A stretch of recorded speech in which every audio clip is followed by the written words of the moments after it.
I am the Tofu Golem. Please enjoy the video.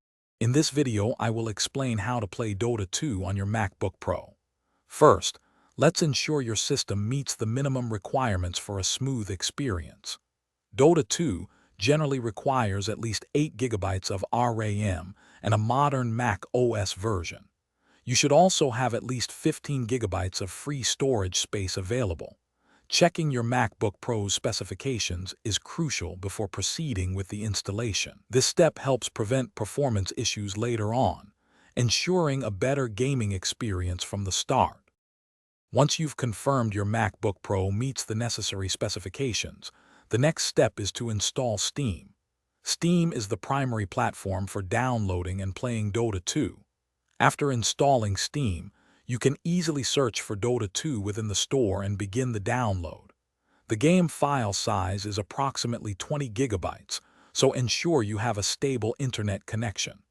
Once downloaded, the installation process is straightforward, allowing you to launch the game directly from your Steam library. To achieve the best performance while playing Dota 2 on your MacBook Pro, optimizing your settings is key. Within the game, reduce graphical settings like texture quality and shadow detail to medium or low. Adjusting the resolution to your MacBook's native display or slightly lower can also significantly improve frame rates.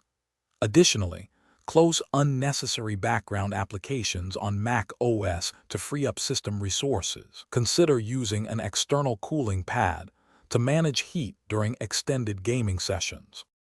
Even with optimal settings, you might encounter occasional issues. If Dota 2 crashes or experiences severe lag, try verifying the game files through Steam's Properties menu. Many common problems can be resolved by ensuring your Mac OS and graphics drivers are up to date. The Dota 2 community forums are an excellent resource for specific troubleshooting tips and advice. Remember, consistent practice and understanding game mechanics are vital for improving your gameplay. Thanks for watching. Consider subscribing if we helped you today.